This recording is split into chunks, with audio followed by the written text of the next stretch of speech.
Dear students, शुरू करते हैं मैक्रो इकोनॉमिक्स की रिवीजन से। वन शॉट क्लास होगा जहां पर उन सभी टॉपिक्स को मैं आपको समझाऊंगा जो आपके बोर्ड एग्जाम्स आ सकते हैं।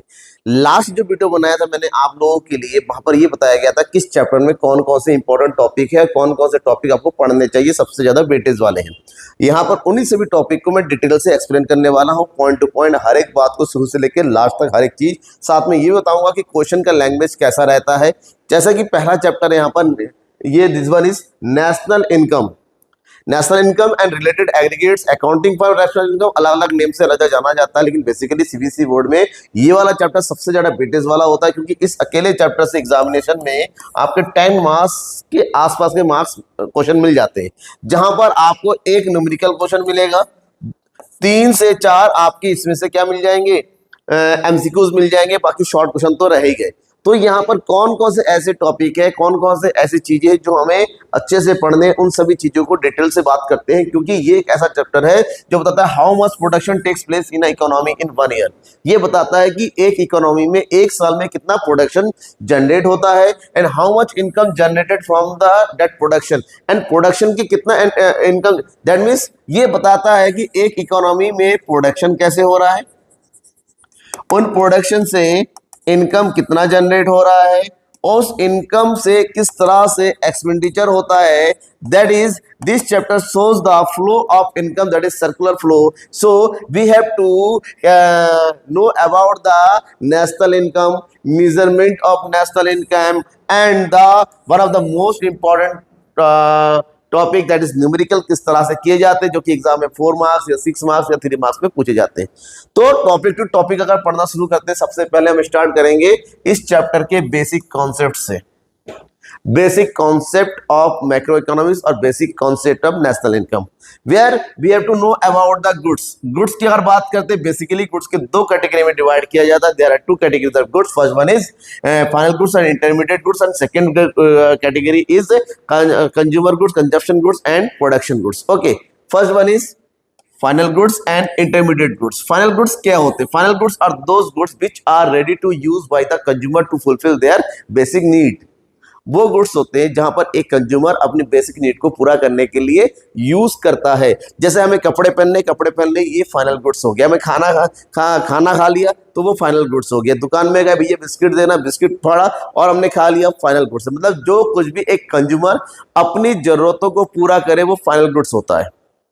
ठीक है, अब यहाँ पर फॉर एग्जांपल हमने कार परचेस किया, अपनी जरूरतों को करने, हमने हमारे पास मोबाइल फोन है, हमारे फर्नीचर है, फूड आइटम्स है, this all are known as final goods. We can say that goods purchase for final consumption और investment.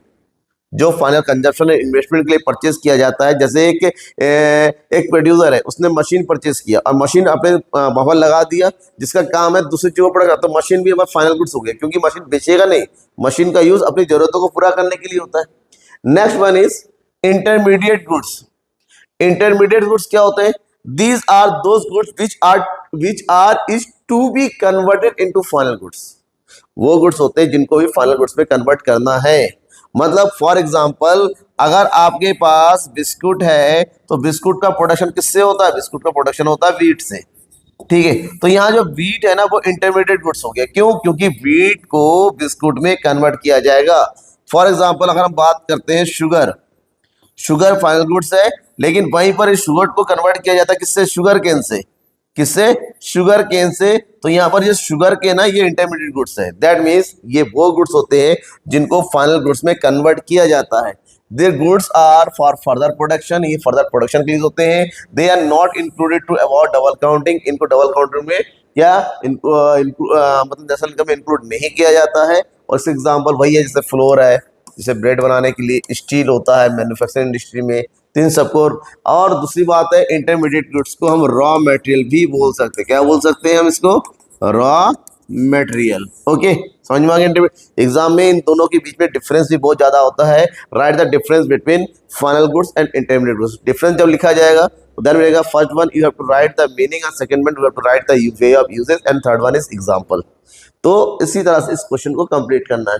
Next is consumption goods and capital goods. Capital goods, that is known as producer goods.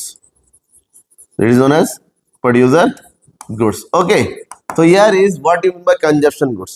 Consumption goods are those goods which are use by the consumer, which are the use by the consumer for their direct satisfaction, मतलब अपने satisfaction के लिए, अपने needs को fulfil करने के लिए एक कंज्यूमर जो भी गुड्स यूज करता है, that goods is known as consumer goods. For example clothes हो गया, फॉर एग्जांपल हो गया फूड आइटम्स हो गए, फॉर एग्जांपल हो गया आपका मोबाइल फोन हो गया, this all are known as consumption goods.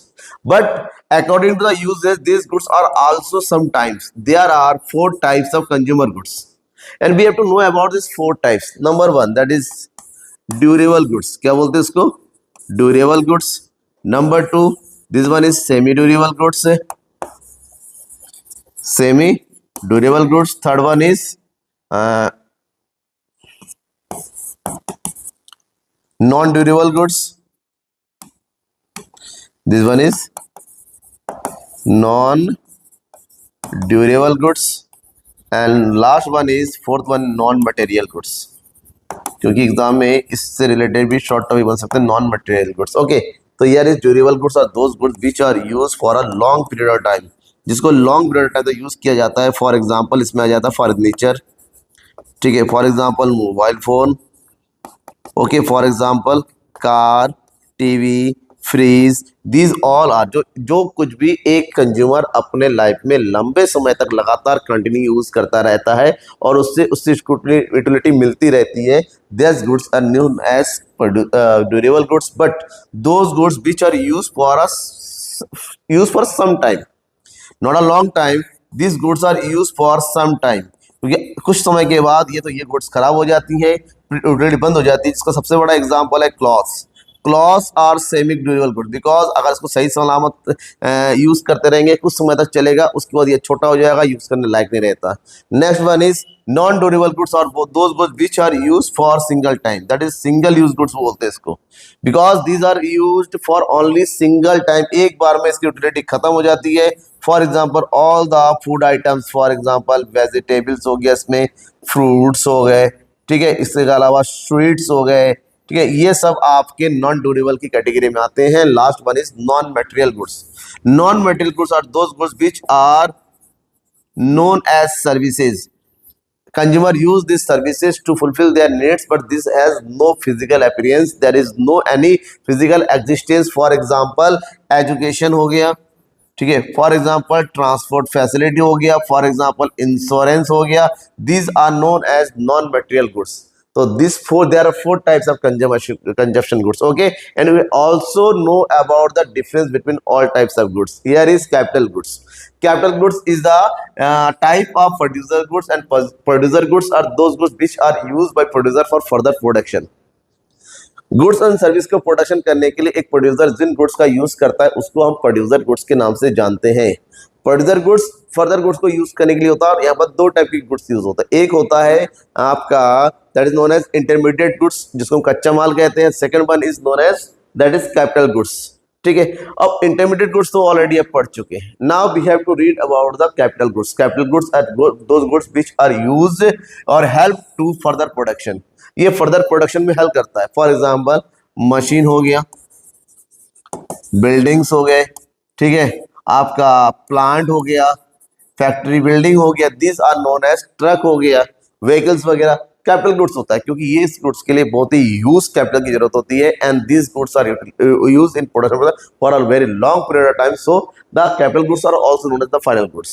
Okay, that's clear. तो ये हो गया आपका टाइप्स ऑफ गुड्स। गुड्स को पढ़ने के बाद नेक्स्ट टॉपिक हमारे पढ़ना है स्टॉक एंड फ्लो, और ये टॉपिक आपके लिए वेरी इंपॉर्टेंट टॉपिक के कैटेगरी में आता है, क्योंकि एग्जाम में कई बार इसकी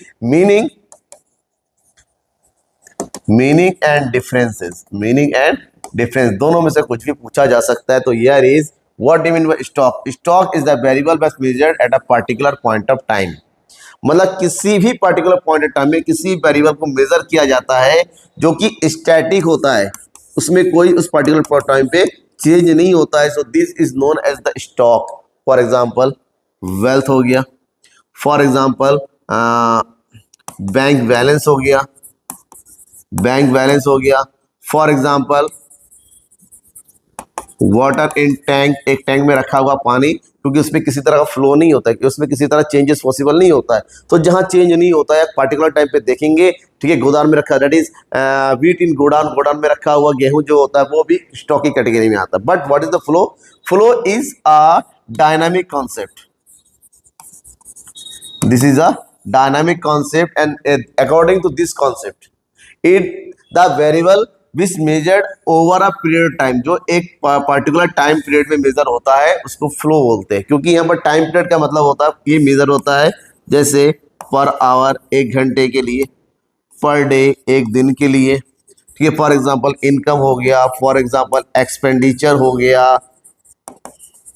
these are known as flow item। For example water in river हो गया, फ्लो ऑफ रिवर्स को बोलते हैं, क्योंकि ये समय के साथ साथ चलता रहता है, टाइम के अकॉर्डिंग चेंज होता रहता है।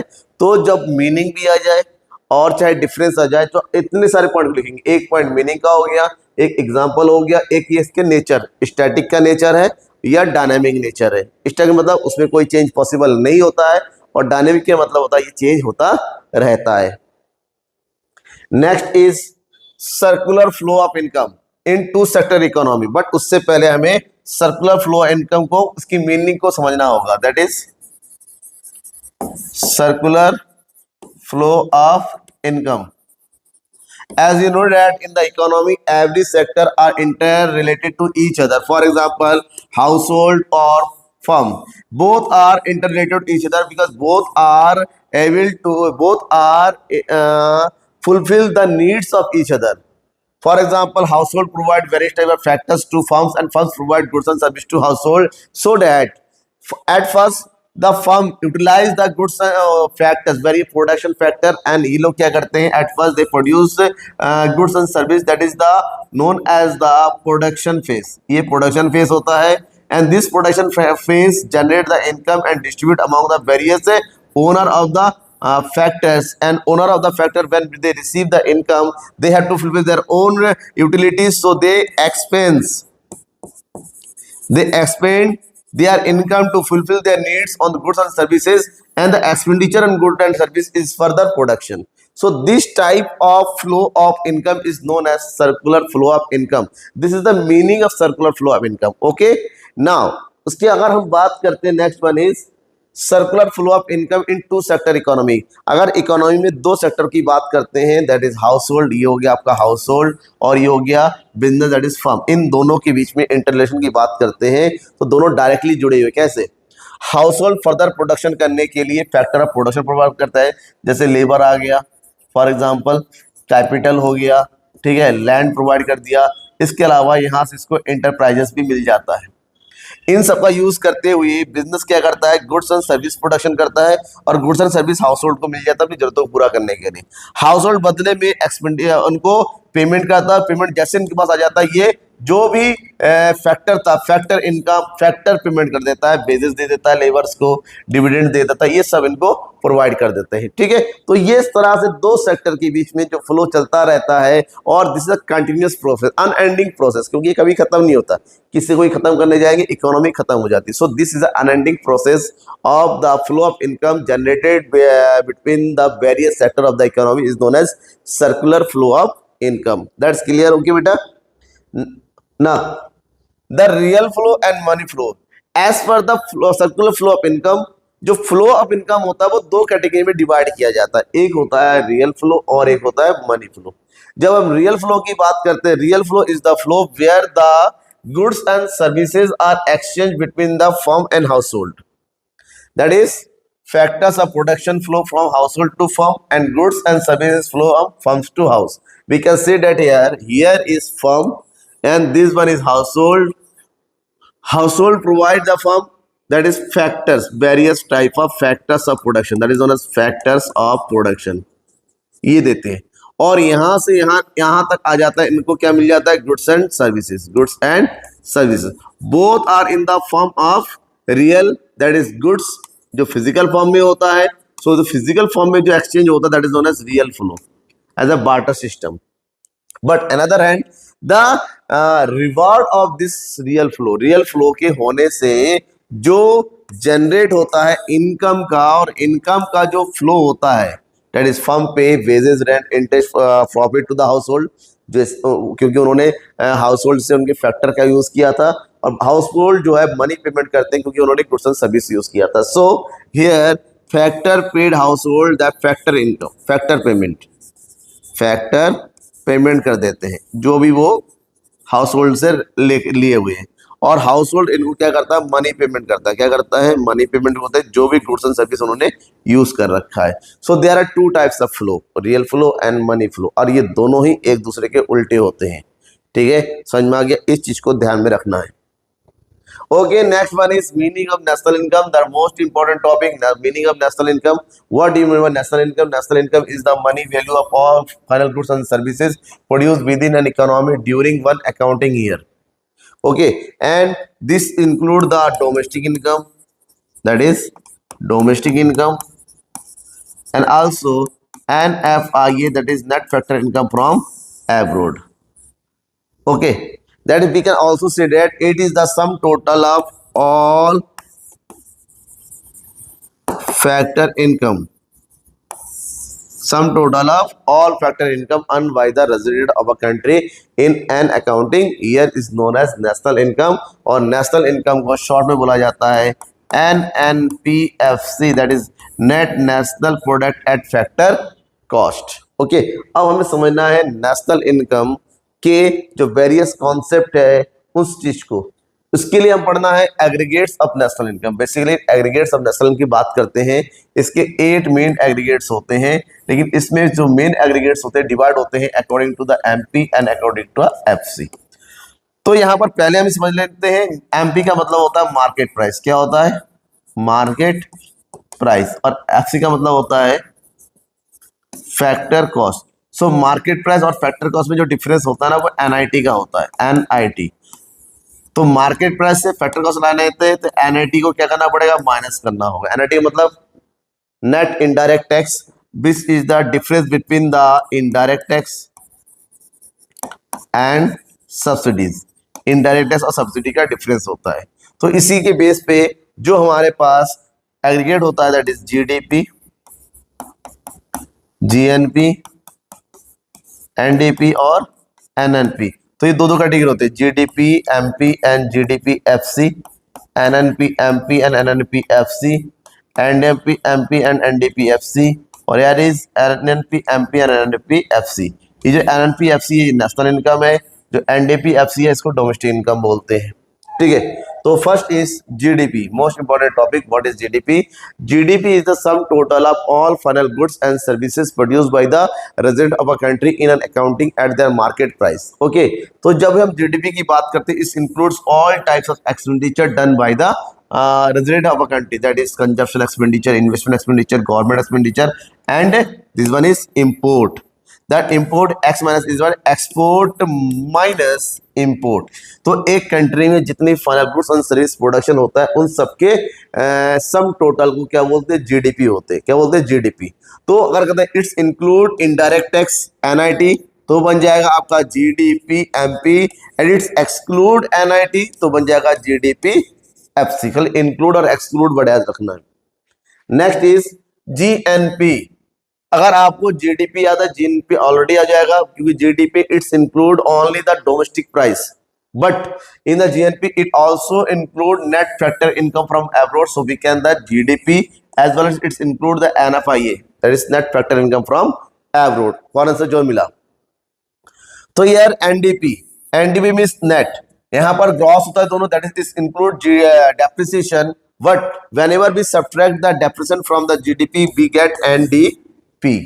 ठीक है, तो यहाँ पर हम बात करते हैं, एक टर्म होता है ग्रॉस और दूसरा टर्म होता है नेट। इन दोनों के बीच का जो डिफरेंस होता है ना वो डिफरेंस होता है डेप्रिसिएशन। क्या होता है, डेप्रिसिएशन। नेट से डेप्रिसिएशन ग्रॉस लाना है, डेप्रिसिएशन को प्लस कर दो, ग्रॉस से नेट लाना है तो डेप्रिसिएशन को क्या कर दो, माइनस कर दो। ओके, ये हो गया था। Next term is NNP, that is net national product, and this is known as the national income. यही हमारा नेशनल इनकम है, national income. National income that means it is GDP minus depreciation plus NFIA.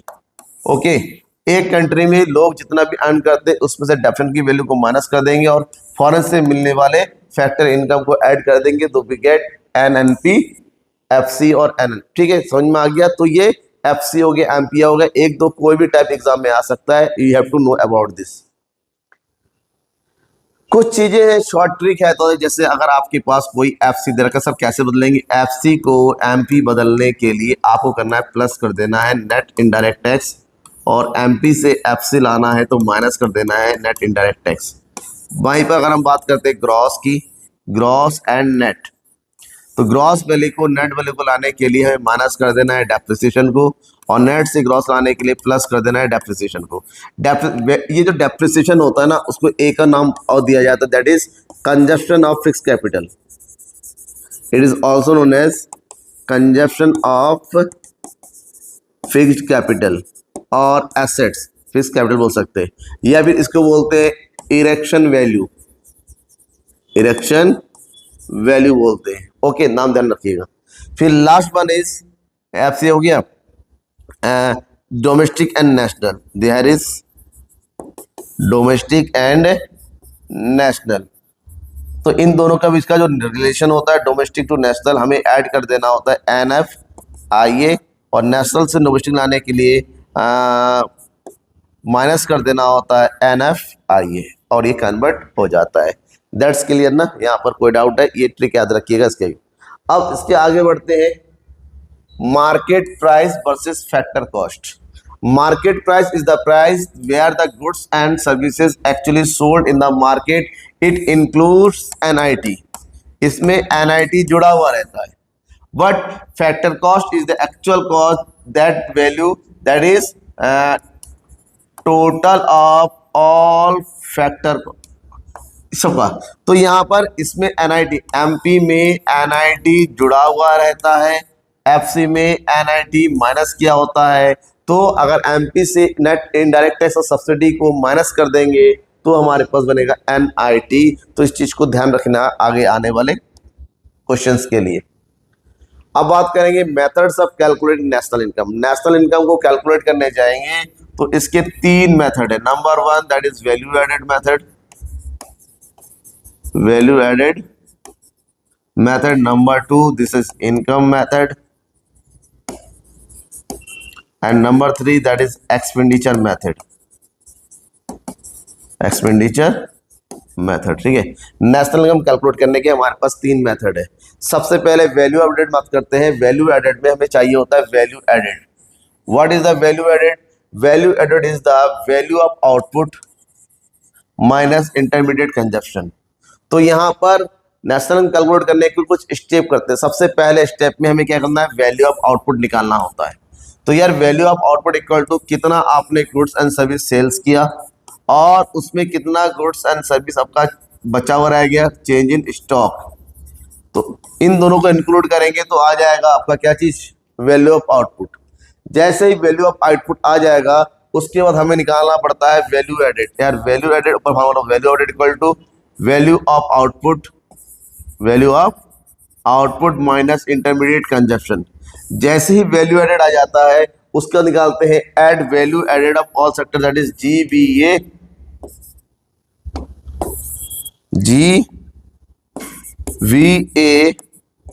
MP आ जाता है, क्योंकि इस method में सबसे पहले GVMP और इसी को इकोनॉमी में GDP MP के नाम से जानते हैं। This one is value added of primary sector, value added of secondary sector and value added of tertiary. हालांकि इससे रिलेटेड न्यूमेरिकल क्वेश्चन आने के चांस ज्यादा है और वो भी मैं आपको समझाऊंगा।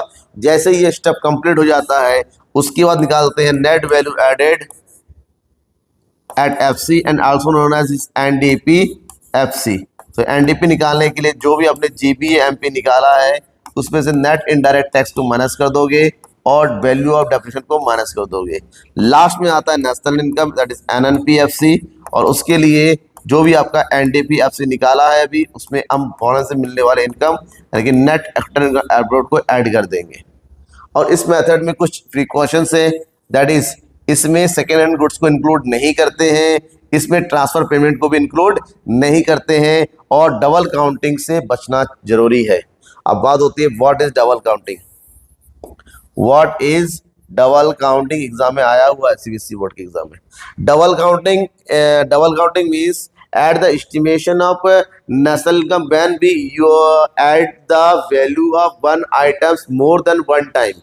जब नेशनल इनकम कैलकुलेट करते हुए किसी एक आइटम को एक से ज्यादा टाइम जो है हम इंक्लूड कर लेते हैं, that is the double counting. It is the biggest problem to calculate the national income, because बहुत सारी चीजें ऐसी होती हैं जिसका यूज एक से ज्यादा उसका वैल्यू जुड़ जाता है, इससे इकोनॉमी में इन्फ्लेशन आ सकता है। Second one is income method. In income method we have to add all the factor income, और जब सारे फैक्टर इनकम ऐड कर देंगे that is known as domestic income. क्या बताता है इसको? Domestic income. और यह domestic income is known as NDPFC, और ये भी न्यूमेरिकल के हिसाब से बहुत इंपॉर्टेंट है। सो फॉर एनडीपीएफसी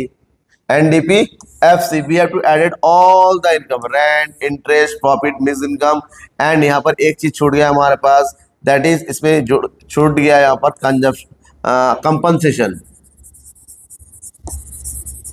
ये हो गया कंपनसेशन ऑफ। तो इन सभी इन पांचों टाइप को हम ऐड करेंगे, सम टोटल करेंगे तो एनडीपीएफसी आएगा। जैसे ही एनडीपीएफसी आएगा, लास्ट में नेशनल इनकम निकालने के लिए एनडीपीएफसी में हमें क्या करना है? एनडीपीएफसी निकालने के लिए हमें एनएफआई को ऐड कर देना पड़ेगा। ठीक है, ये रॉन्ग दे रखा है, ऑप्शन नहीं आता। This one is only NFI को ऐड कर देंगे इस मेथड में। इस मेथड में एक टर्म आता है आपका operating surplus. Operating surplus and operating surplus is RIP, rest in peace नहीं बेटा।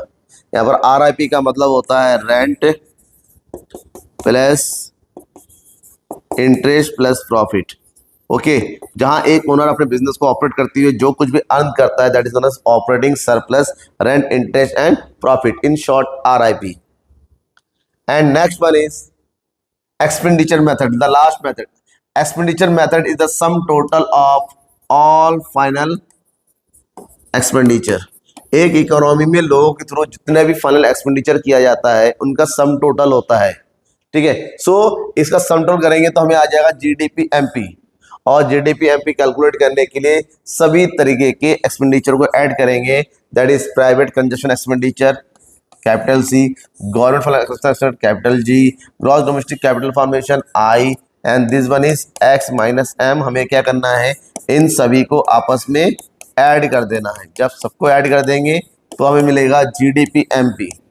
जैसे ही जीडीपी एमपी हो जाएगा, हम नेक्स्ट स्टेप में निकालेंगे नेशनल इनकम, यानी कि NNPFC equal to GDP MP minus depreciation minus net indirect tax and plus net factor income from abroad. ये हमारा एक्सपेंडिचर मेथड है।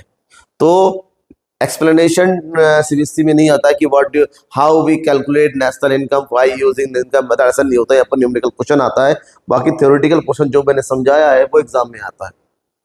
अब इसमें एक छोटा सा पॉइंट और है, nominal GDP and real GDP.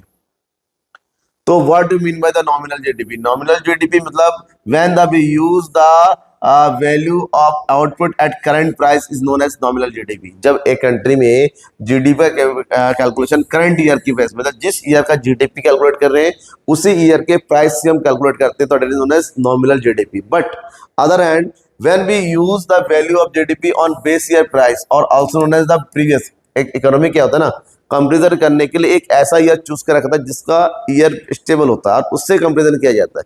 जब पुराने ईयर से कंपेरिजन किया जाता है तो रियल जीडीपी, करंट ईयर से होता है नॉमिनल जीडीपी। इससे अफेक्टेड ये इन्फ्लेशन से होता है क्योंकि प्राइस बढ़ता रहता है, और ये प्राइस से इन्फ्लेशन से इफेक्ट नहीं होता है, राइट। ये हो गया नॉमिनल जीडीपी और रियल जीडीपी। इसके अलावा इन नॉमिनल रियल से एक पॉइंट आता है जीडीपी डिफ्लेटर। जीडीपी डिफ्लेटर का फॉर्मूला होता है nominal GDP divided by real GDP multiply by 100, और वहीं पर एक दूसरे को कन्वर्ट करना आता है। जैसे हमारे पास रियल जीडीपी दे रखा है और आपसे पूछा गया calculate nominal GDP, nominal GDP, तो फॉर्मूला अप्लाई करेंगे यहाँ पर real GDP multiply bye price index और जीडीपी डिफ्लेटर डिवाइडेड बाय 100, ये फॉर्मूला अप्लाई करेंगे। समझ में आ गया? या फिर अगर हमारे पास रियल जीडीपी पूछा गया है, यहाँ पर real GDP equal to nominal GDP दे रखा है, nominal GDP multiply by 100 divided by क्या हो जाएगा? Price index. तो यहाँ पर ये दो फॉर्मूला याद रखिएगा, आपको एक नंबर ये जरूर देकर जाएगा। ठीक है, उसके बाद एक टॉपिक और है GDP and welfare. GDP and welfare, तो आपसे पूछा गया था GDP is not signifies as the welfare of the economy why give यानी टू लिमिटेशंस। तो जीडीपी का मतलब होता है जो गुड्स एंड सर्विस की मनी वैल्यू को बताता है, और वेलफेयर का मतलब होता है actual growth and development of the people of the country. तो जीडीपी जहां केवल गुड्स एंड सर्विस की वैल्यू बताता है, वो कंट्री की एक्चुअल ग्रोथ को नहीं बताता है। वहीं पर अगर रियल जीडीपी को लेते हैं तो वो रियल, क्योंकि लास्ट ईयर के कंपेरिजन में जीडीपी बढ़ेगा, इसका मतलब गुड्स एंड सर्विस की वैल्यू बढ़ रही है, मतलब साफ है लोगों का ग्रोथ हो रहा है। तो रियल जीडीपी को लेंगे तो वेलफेयर बताता है, अदरवाइज नहीं। इसकी लिमिटेशन क्या है? इसमें लिमिटेशन में एक पॉइंट आता है एक्सटर्नलिटीज। एग्जाम में कई दफा पूछा गया, आपको भी पता होना चाहिए what do you mean by externalities. Externally मतलब value of those thing which is not directly related to the person, जो लोगों से डायरेक्टली रिलेटेड नहीं होता है लेकिन he is affected by those thing, लेकिन वो इससे अफेक्ट होता है। तो ऐसे में ये दो टाइप का होता है, एक होता है पॉजिटिव एक्सटर्नलिटीज और एक होता है नेगेटिव। पॉजिटिव का मतलब जहां उसके ऊपर गुड इम्पैक्ट होता है। क्या होता है? गुड इम्पैक्ट होता है, वो पॉजिटिव होता है। फॉर एग्जाम्पल घर के बाहर ही पार्क है, आप पार्क का एंजॉय कर रहे हो दिन रात, ठीक है ना, आपके घर के सामने, आप सबसे ज्यादा उसका यूज करते हो, तो बिना पेमेंट के आपको, ठीक है, या आपका घर अच्छे गार्डन के पास है, गार्डन में बढ़िया बढ़िया फूल लगा हुआ है, आप जो है उसके ब्यूटी का एंजॉय कर रही हो, घर बैठे ही आप घर के छत के ऊपर चले गए, बाहर बगीचा, बड़ा मजा आ रहा है, तो होता है गुड इम्पैक्ट। वहीं पर या फिर इसके एक्शनल बात है, आपका जो आपका एक जो है खेत है, क्या है आपका फार्म है, और पता चला उस फार्म के पास से ही हाईवे जाने वाला है, तो हाईवे जाने से आपका लैंड का कीमत बहुत ज्यादा बढ़ गया। आपने कुछ नहीं किया लैंड के, क्योंकि हाईवे जा रहा है तो आपका लैंड का प्राइस बढ़ गया। This is known as externalities. वहीं पर इसका नेगेटिव इंपैक्ट होता है। नेगेटिव का मतलब होता है बैड इंपैक्ट होना, बैड इफेक्ट पड़ना। जैसे आपके घर के पास है डंपिंग ग्राउंड है, क्या है? डंपिंग ग्राउंड है, आप कूड़ा नहीं करते, बिल्कुल साफ सफाई रहते हैं, लेकिन डंपिंग ग्राउंड होने से आपके पास का नेगेटिव इफेक्ट हो रहा है, आप बीमार पड़ रहे हैं, आपके बच्चे बीमार पड़ रहे हैं, आप दवाई पर खर्च कर रहे हैं, तो फालतू का खर्चा आपका बढ़ गया। तो एक्सटर्नलिटीज डायरेक्टली लोगों की इनकम पर असर डालता है। पॉजिटिव हुआ तो इनकम बढ़ाएगा, नेगेटिव हुआ तो इनकम कम कर देगा, ठीक है, ये हो गया आपका। उसके बाद इस चैप्टर से एग्जाम में एक पॉइंट और होता है जो समझना है, इंपॉर्टेंट प्रिकॉशंस। अलग अलग मेथड में कुछ प्रिकॉशंस होते हैं, याद रखें, एग्जाम में पूछा जाता है। First one is in value added method, इसमें इंटरमीडिएट गुड्स की वैल्यू इंक्लूड नहीं होती है, इसमें सेकेंड हैंड गुड्स की वैल्यू इंक्लूड नहीं होती है, इसमें किसी भी तरह का ट्रांसफर पेमेंट मतलब जो यूनिलैटरल होता है, वन वे होता है, उसको इंक्लूड नहीं किया जाता है। इनकम मेथड में इसमें only and only factor income को इंक्लूड किया जाएगा, बाकी किसी भी चीज को नहीं, इसमें फैक्टर इनकम को इंक्लूड नहीं किया जाएगा। एंड ऑल्सो इसमें किसी तरह का कैपिटल गेन को भी इंक्लूड नहीं किया जाता है। इन एक्सपेंडिचर मेथड इसमें केवल और केवल फाइनल गुड्स एंड सर्विस के ऊपर किए गए एक्सपेंडिचर को शामिल किया जाएगा। इसमें expenditure on intermediate goods include नहीं होता है, ठीक है, इसको इंक्लूड नहीं किया जाएगा। तो आपको कुछ ये याद रखना पड़ेगा, एक या दो आते हैं शॉर्ट में आते हैं, तो आप उसको लिख सकते हैं अगर आपको ये याद है तो। अब हाँ, हम आते हैं अपने दूसरे टॉपिक पर। कौन सा दूसरा टॉपिक है? न्यूमेरिकल पर। न्यूमेरिकल को पढ़ने से पहले हमें कुछ छोटे छोटे डेफिनेशन है, डेफिनेशन की डेफिनेशन क्या होती है, नेट फैक्टर इनकम की डेफिनेशन क्या होती है, ट्रांसफर पेमेंट क्या होता है, और डोमेस्टिक टेरिटरी क्या होती है। एग्जाम में 1 मार्क्स 2 मार्क्स में ये डेफिनेशन आता है। सबसे पहले बात करते हैं depreciation. What do you mean bye depreciation? Depreciation is the decrease value in assets और कैपिटल गुड्स, ठीक है। जब किसी कैपिटल गुड्स को यूज करते हैं ना, उसके धीरे धीरे उसकी वैल्यू घटती चली जाती है, तो उसकी वैल्यू का कम होना ही क्या होता है? डेप्रिसिएशन होता है। Next one is net factor income from abroad, NFI. NFI is the difference between factor income from abroad और factor income to abroad, that is FIFA minus FITA. जो कुछ भी हमारे पास फॉरेन से आ रहा है और हमारे पास से फॉरेन को जा रहा है, फैक्टर इनकम, उन दोनों के बीच का डिफरेंस होता है, ठीक है। यानी transfer payment. Transfer payment is the payment made without any production, without any factors. वो पेमेंट जो बिना फैक्टर के होता है, फॉर एग्जांपल पेंशन हो गया, स्कॉलरशिप हो गया, डोनेशन हो गया, ग्रांट्स हो गए, जो बिना किसी फैक्टर के होता है। फिर डोमेस्टिक टेरिटरी, ये एक ऐसा एरिया है जो कि इकोनॉमिक एंड पॉलिटिकल बाउंड्री को इंक्लूड करते हैं, जिसमें सभी तरह की इकोनॉमिक एक्टिविटी को परफॉर्म किया जाता है, that is known as domestic territory, okay. अब बात ये से इतना सारा थ्योरी पढ़ लिया, अब कुछ ऐसे चीजें जो एग्जाम में जरूरी है। एग्जाम में जरूरी है explain 3 methods of measuring national income. हालांकि ये वाला टॉपिक अब नहीं होता, पहले काफी हो गया। Explain circular flow of income, differentiate between GDP at MP and GDP at FC, state precautions of value added method and distinguish between the nominal GDP and real GDP. ये एग्जाम में पूछे जाने वाले सबसे ज्यादा इंपॉर्टेंट क्वेश्चन है। और उसके बाद जो एग्जाम में आता है that is numerical questions like this. यहाँ पर मैंने कुछ छोटे एग्जाम्पल रखा है जो आपको समझाने के लिए, क्योंकि इसके बाद मैं बोर्ड में पूछे जाने वाले न्यूमेरिकल क्वेश्चन को भी अलग से समझाऊंगा। Here is number 1, GDP MP given है, इनडायरेक्ट टैक्स गिवन है, सब्सिडी गिवन है और हमसे कहा है जीडीपी एफसी। तो ऐसे क्वेश्चन में जो हमें कैलकुलेट करना है और गिवन क्या है वो देखो, हमारे पास गिवन है जीडीपी एमपी। अब इन दोनों चीज बराबर नहीं है तो बराबर करो। एक क्वेश्चन तो बनाना आता है, जी और जी सेम है छोड़ो, डी और डी सेम है छोड़ो, एमपी और एफसी सेम नहीं है, एमपी को एफसी में कन्वर्ट करना है तो माइनस करना होता है NIT. So here is GDP MP की वैल्यू दे रखा है हमारे पास 5000 और एनआईटी होता है indirect tax minus subsidy. This one is 400 minus 100 तो ये 300 तो बन जाएगा 4700। अगर वहां पर करोड़ लिखा होता, करोड़ लेके कुछ नहीं दे रखा तो ऐसे ही छोड़ देंगे। ये हो गया हमारा पहला क्वेश्चन। दूसरा क्वेश्चन दे रखा है GDP FC indirect tax subsidy and find GDP MP. Same हमारे पास है, हमें निकालना है जीडीपी एमपी और हमारे पास दे रखा है जीडीपी एफसी। सो एफसी से एमपी लाना है क्योंकि बाकी सब सेम है, तो एफसी से एमपी लाने के लिए एनआईटी को जो माइनस करते हैं प्लस कर देंगे। तो यहाँ पर हो गया हमारे पास 8000 प्लस ये हो गया 600 माइनस 200 तो कितना आ गया हमारे पास 8000 plus 400 and this one is 8400। Okay, इसकी तरह से कुछ और क्वेश्चन आते हैं, जैसे यहाँ पर ये इनकम मेथड का क्वेश्चन आ गया जहाँ पर दे रखा है, देखिए रेंट हमसे पूछा गया NDPFC. NDPFC it is the sum total of all factor income. कौन कौन सा फैक्टर इनकम दे रखा है, यहाँ पर दे रखा है compensation plus rent plus interest plus profit plus mixed income. So यार compensation is 4000 plus rent is 800 interest is 600। अब जरूरी नहीं कि इतना ही दे रखा है, एग्जाम में से ज्यादा आइटम भी दे रखा है, लेकिन आपको जो फॉर्मूले में चाहिए कल उसी उठाएंगे, हमें बाकी ज्यादा से मतलब ही नहीं है। सबको ऐड कर देंगे तो कितना हो गया 7 16 22 22 एंड 30 यार इज 7000। ठीक है, उसी तरह नीचे दे रखा है कैलकुलेट नेशनल इनकम और हमारे पास दे रखा है एनडीपीएफसी। सो जो दे रखा है हमारे पास एनएनपीएफसी कैलकुलेट करना है किससे, एनडीपीएफसी से। तो इन दोनों की बात करते हैं, यहाँ पर केवल डिफरेंस है एनएफआई, हमें एनएफआई चाहिए। तो हमारे पास दे रखा है ये 8000 प्लस एनएफआई दे रखा है 200।